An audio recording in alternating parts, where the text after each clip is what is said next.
Iya, kembali lagi bersama MJ di sini. Masih di pelajaran IPS, ilmu penting dan seru. Karena belajar IPS itu penting dan belajar IPS itu juga seru. Oke, hari ini kita masih belajar tentang materi IPS kelas 7 bab 1. Tentang apakah gerangan? Hari ini kita akan belajar mengenai kondisi daratan dan perairan Indonesia. Jadi memang untuk video-video ini Mister pisah-pisah menjadi beberapa bagian supaya kamu gampang untuk mempelajarinya. Kita hanya belajar ringkasnya saja. Jadi kamu tetap harus buka bukumu supaya kamu bisa tahu lebih banyak lagi. Oke, hari ini kita akan belajar tentang kondisi daratan dan perairan Indonesia. Oke, Indonesia. Indonesia itu adalah negara yang luas dan juga terdiri dari daratan, ada juga perairannya. Nah, di pembelajaran kali ini kita akan mempelajari tentang daratan dan perairan yang ada di Indonesia. Manfaatnya apa sih belajar ini? Manfaatnya adalah supaya kita bisa mengolah tanah dan air yang ada di sekitar kita. Juga kita harus melindunginya dari kerusakan dan kepunahan.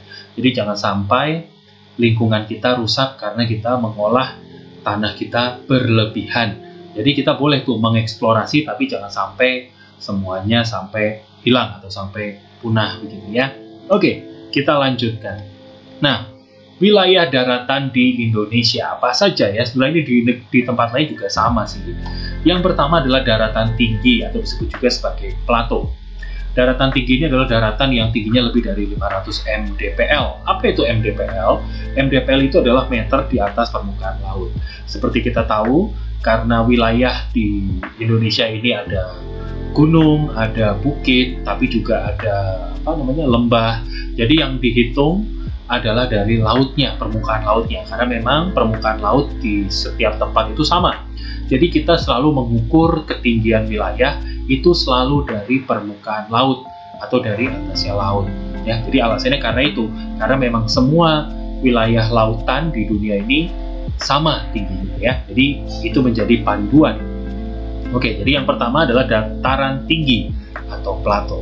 Lalu lawannya dari dataran tinggi adalah dataran rendah, disebut juga sebagai plains. Dataran rendah ini kira-kira tingginya antara 0 sampai 500 mdpl. Nah, selain itu juga ada gunung. Gunung itu adalah daratan yang menjulang tinggi dan memiliki kawah yang ada di tengahnya. Jadi gunung ini ada dua jenis, ada gunung api dan juga gunung mati. Nah, kalau gunung api itu berarti gunung yang suatu saat dia bisa meletus.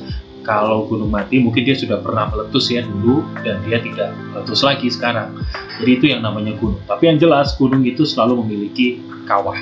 Baik nanti ada lavanya atau tidak, yang jelas dia akan selalu memiliki kawah. Bukit itu adalah gundukan tanah. Jadi beda dengan gunung. Kalau gunung ini memang punya aktivitas vulkanik, kalau bukit tidak. Karena bukit itu adalah gundukan tanah yang ada di atas sebuah daratan. Jadi bukit ini tidak punya kawah. Lalu lanjutnya adalah delta. Delta ini adalah daratan yang terbentuk di antara pertemuan sungai. Ya, delta ini adalah wilayah sangat subur karena di sungainya itu mengalir dan juga membawa material-material humus, ya, material-material yang penting untuk kesuburan tanah. Nah, itu biasanya banyak di delta ini.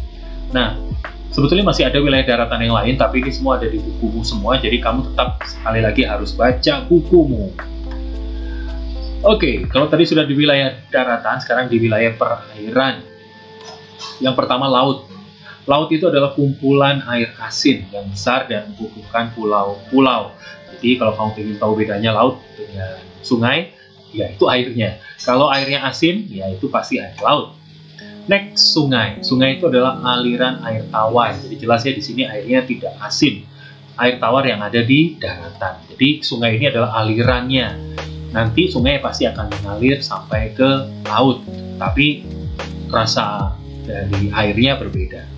Kita lanjutkan, ketiga adalah danau. Danau itu adalah perairan yang tertampung dalam sebuah cekungan di bumi. Jadi kalau kita lihat bumi itu suka ada cekungannya ya. Nah, di situ kalau hujan lalu mungkin ada sungai mengalir, maka akan terbentuk sebuah perairan yang namanya danau. Jadi danau itu mengisi cekungan yang ada di bumi. Nah, danau ini kadang-kadang juga bisa dibuat oleh manusia. Kalau danau buatan itu namanya adalah waduk. Waduk itu adalah danau buatan yang memang sengaja dibuat oleh manusia untuk tujuan-tujuan tertentu. Kita lanjutkan, samudra. Samudra ini lautan yang sangat luas dan menghubungkan benua. Kalau tadi laut itu menghubungkan pulau-pulau, kalau samudra itu dia menghubungkan benua-benua. Next, selat. Bukan salat ya, tapi selat. Selat ini adalah laut sempit yang menghubungkan antara dua pulau. Jadi dia menghubungkan dua pulau gitu, dan dia sempit. Contohnya itu adalah Selat Bali. Kalau kamu jalan-jalan ke Bali naik kapal, kamu pasti akan lewat Selat Bali. Oke, ini tadi sudah bisa jelaskan tadi ya tentang MDPL. MDPL itu singkatan dari meter di atas permukaan laut. Jadi tinggi sebuah daratan itu dihitung dari permukaan air lautnya. Lalu ini juga tadi sudah dijelaskan tentang dua jenis air. Ada air asin dan air tawar. Perbedaannya apa? Nah, perbedaannya adalah hewan yang tinggal di dua jenis ini. Jadi hewan yang ada di dalam sungai dan hewan yang ada di dalam laut itu beda. Walaupun mungkin sama-sama ikan, misalkan ada ikan sungai, ada ikan laut, itu berbeda. Ikan sungai itu adalah ikan air tawar, dia tidak mungkin bisa hidup di laut. Sebaliknya juga, yang di laut itu adalah ikan laut, itu dia tidak bisa hidup di sungai. Jadi pasti hewannya akan berbeda. Lalu tadi gunung ada gunung aktif, ada gunung mati. Gunung aktif itu dia bisa meletus waktu-waktu, kalau gunung mati itu dia tidak meletus lagi. Walaupun mungkin dulu gunungnya tadinya aktif, lalu dia meletus, lalu jadi gunung mati, itu juga bisa. Jadi gunung mati juga bisa dari sisa gunung aktif yang pernah meletus pada zaman dahulu. Next, ini selanjutnya adalah perbedaan antara gunung dengan bukit. Karena kalau secara sepintas, gunung dan bukit itu susah sekali dibedakannya. Karena memang secara fisik itu bentuknya sama. Nah, jadi gimana dong membedainnya? Cara membedakannya adalah ada tidak kawahnya. Kalau ada kawahnya itu pasti gunung. Tapi kalau tidak ada kawahnya itu adalah bukit. Bukit tidak punya kawah karena dia terbentuk bukan karena aktivitas vulkanik, melainkan karena ya gundukan tanah itu tadi. Kita lanjutkan ya. Untuk lebih jelasnya kamu harus baca bukumu. Jadi silakan baca dari halaman 25 sampai 32. Nah, yuk silakan dibaca. Oke, untuk informasi kalian juga ya, hari ini kita juga belajar tentang pertanian dan perkebunan di Indonesia. Nah, kita akan mempelajari tentang pertanian yang ada di Indonesia. Jadi jelas ya, ada dua jenis, yaitu jenis pertanian dan juga perkebunan. Apa bedanya? Kalau pertanian itu biasanya di sawah. Jadi Pak Tani itu bertani di sawah. Sedangkan perkebunan itu di kebun. Apa bedanya sawah dengan kebun? Sawah itu adalah wilayah yang sangat basah. Jadi saat kamu datang ke sawah itu ada airnya, ada tanahnya, tapi bentuknya seperti lumpur gitu. Jadi kalau kamu jalan-jalan di sawah harus pakai sepatu boot karena tanahnya tanah sangat berair atau lumpur. Jadi tanaman-tanaman yang ada di sawah adalah tanaman-tanaman yang membutuhkan banyak sekali air. Jadi karena memang sawah itu dia tanahnya yang sangat berair. Sedangkan kebun itu dia tanahnya lebih kering. Jadi kamu kalau ke kebun itu bisa pakai sepatu biasa ya, karena kamu tidak akan menginjak lumpur di sana. Ya ada lumpurnya, tapi tidak sebanyak di sawah. Kita lanjutkan. Indonesia ini adalah negara agraris. Artinya apa? Ya banyak hasil pertanian dan hasil perkebunan yang ada di Indonesia. Kenapa bisa begitu? Karena Indonesia ini tanahnya sangat subur. Nah, ada beberapa hal yang membuat banyaknya jenis pertanian di Indonesia. Pertama kita akan lihat jenis-jenis tanah dulu. Apa saja sih tanah yang ada di Indonesia? Yang pertama adalah tanah aluvial. Tanah aluvial ini adalah tanah yang subur, banyak di Indonesia juga. Yaitu adalah tanah yang terbentuk dari endapan yang dibawa oleh air, biasanya oleh air sungai. Jadi saat air sungai itu mengalir, dia membawa banyak material, termasuk juga tanah-tanah itu ya. Dan tanah yang dibawa oleh sungai ini adalah tanah yang subur. Tanah endapan itu biasanya terdapat di delta, itu yang kita sudah bahas sebelumnya. Delta ya, di wilayah yang dialiri oleh sungai. Jadi tanah aluvial ini subur, makanya banyak pertanian letaknya ada di tepi sungai karena memang endapan yang dibawa oleh air sungai itu tanahnya subur. Yang kedua, tanah andosol. Tanah andosol itu adalah tanah vulkanik.